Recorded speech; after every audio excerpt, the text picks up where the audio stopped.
Assalamualaikum warahmatullahi wabarakatuh. Kami dari kelompok 1 akan mempresentasikan mengenai definisi dan ruang lingkup manajemen konflik. Nama kelompok kami ada di sini.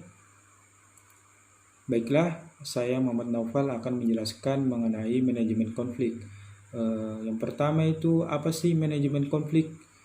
Manajemen konflik itu terdiri atas dua kata, yaitu manajemen dan konflik. Manajemen itu dalam bahasa Inggris artinya manage atau mengelola. Nah, bagaimana cara kita mengelola sebuah konflik? Ketika kita bisa mengelola konflik itu, maka konflik tersebut akan bernilai positif. Dan apa sih itu konflik?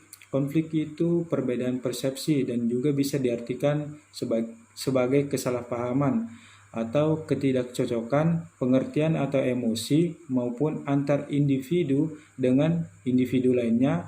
Bisa juga terjadi antar kelompok dengan kelompok lainnya yang menimbulkan pertengkaran atau permusuhan.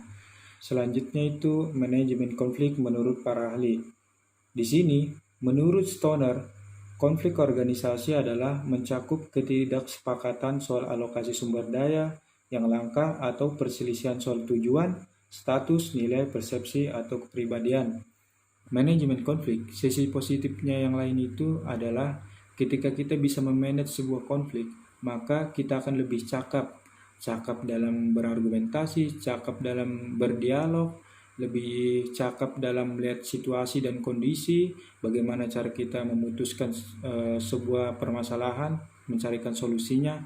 Nah, itu adalah salah satu dari sisi positif manajemen konflik. Selanjutnya, faktor-faktor timbulnya konflik. Konflik di dalam organisasi dapat disebabkan oleh faktor-faktor sebagai berikut. Yang pertama, faktor manusia. Faktor manusia terdiri atas 3, yaitu ditimbulkan oleh atasan, terutama karena gaya kepemimpinannya. Selanjutnya, personil yang mempertahankan peraturan-peraturan secara kaku. Dan yang terakhir, timbul karena ciri-ciri kepribadian individual, antara lain sikap egoistis, temperamental, sikap fanatik, dan sikap otoriter. Yang kedua, faktor organisasi.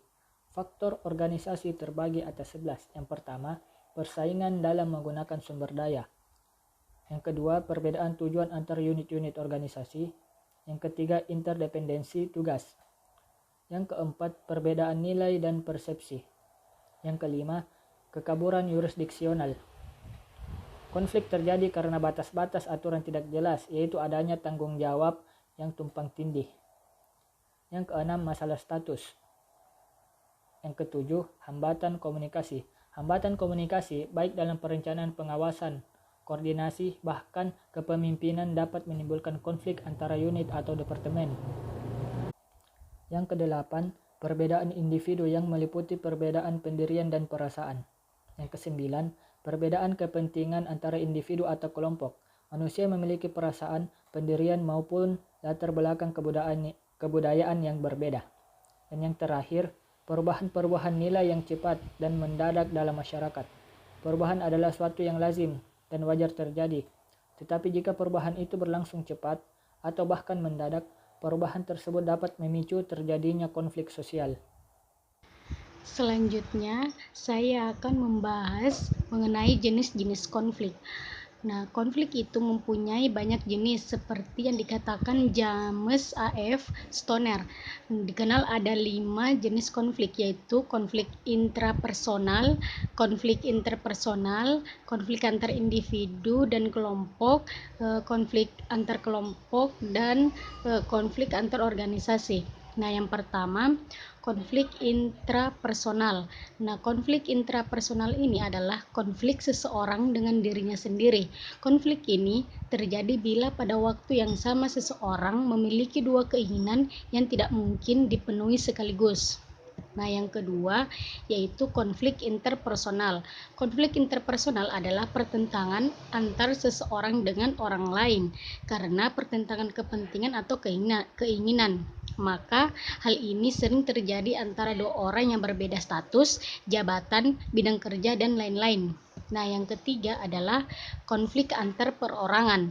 Konflik antar perorangan adalah konflik yang terjadi antara satu individu dengan individu lain atau lebih. Konflik ini biasanya disebabkan oleh adanya perbedaan sifat dan perilaku setiap orang dalam organisasi.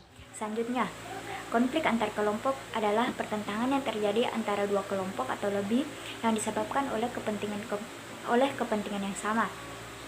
Penyebab konflik dapat berasal dari faktor internal atau eksternal. Selanjutnya, konflik antar organisasi atau organisasional konflik adalah ketidaksesuaian antara dua atau lebih anggota-anggota atau kelompok organisasi yang harus membagi sumber daya yang terbatas atau kegiatan-kegiatan kerja dan atau karena kenyataan bahwa mereka mempunyai perbedaan status, tujuan, nilai, atau persepsi.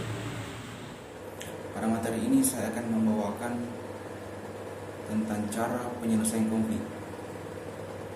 Menurut Stephen, ada 5 cara untuk mencapai suatu kedamaian.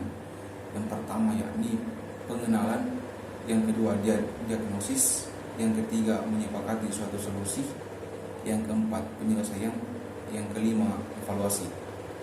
Nah, pada bagian pertama yakni pengenalan, suatu masalah yang dilandasi dengan suatu perkara tentunya pasti akan menimbulkan suatu permasalahan atau konflik.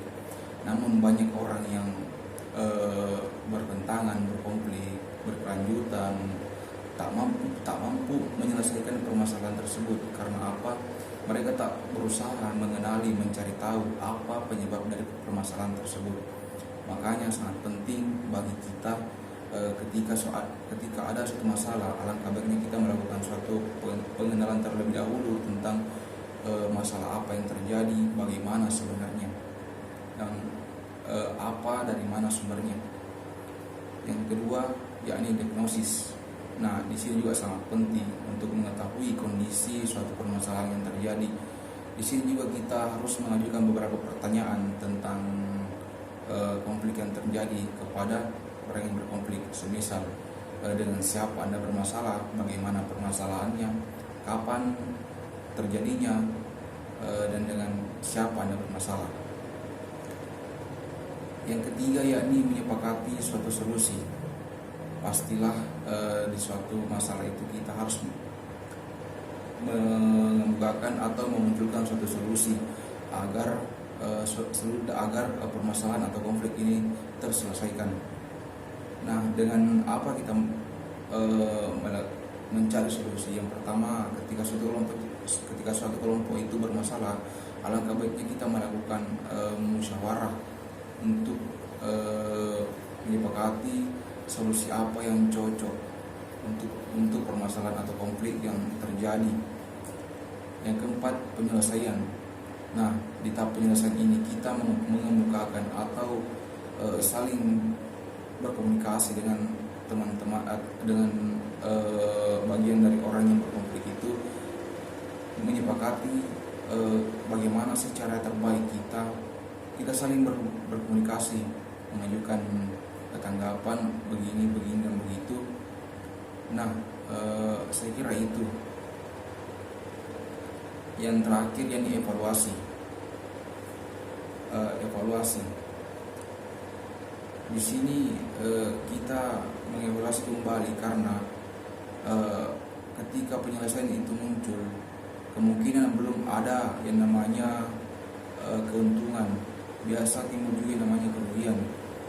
Maka alangkah bagusnya ketika baik itu ada keuntungan ataupun keburukan yang muncul, alangkah baiknya kita melakukan suatu evaluasi kembali tahapan-tahapan, mengevaluasi kembali dari permasalahan, dari awal permasalahan, pertengahan sampai tahapan penyelesaian.